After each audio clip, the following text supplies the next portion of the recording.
Une cour de récréation comme les autres, avec ses disputes et ses petites bagarres qui cachent parfois des dangers plus sournois. Dans toutes les écoles de France, des élèves sont martyrisés tous les jours par leurs camarades. Ils sont victimes de harcèlement collectif. Un enfant sur 10 est concerné par le harcèlement dans la cour de son établissement scolaire en France. Un rapport qui fait état d'une augmentation inquiétante du nombre de cas de violence à l'école.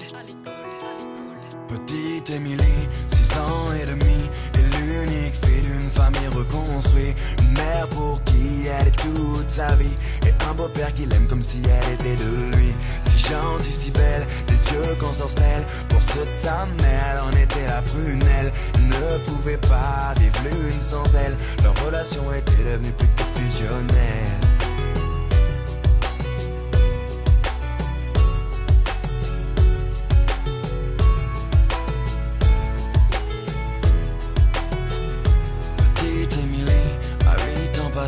Rien n'a changé sauf qu'elle a déménagé. Fini la campagne isolée. Elle vit maintenant en ville car sa maman fut mutée. Une nouvelle école, de nouveaux amis. Elle ne mit pas longtemps à s'adapter à cette vie. Du haut de ses 8 ans on peut dire qu'elle est ravie, car tout va pour le mieux pour petite Émilie.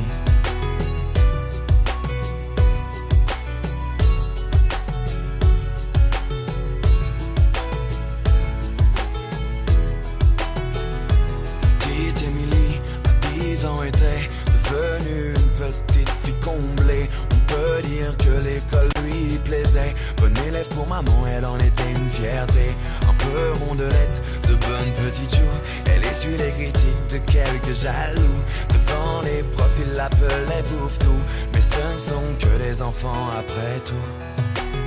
Depuis quelque temps, une nouvelle forme de violence se développe sur les réseaux sociaux. Elles prennent différentes formes, elles peuvent prendre la forme de châtiment corporel, mais elles peuvent aussi prendre une forme plus insidieuse, qui est tout ce qui est la violence psychologique. Petite Émilie, à 12 ans maintenant, adolescente enfermée aux grandes dames de maman. Fini le joli visage souriant, c'est une petite fille maussade qu'elle est devenue à présent. Faut dire qu'au collège, tout avait changé. Trop d'élèves ne faisaient que de se moquer. Partout elle se sentait rejetée, tantôt frappée, tantôt injuriée. Elle se demandait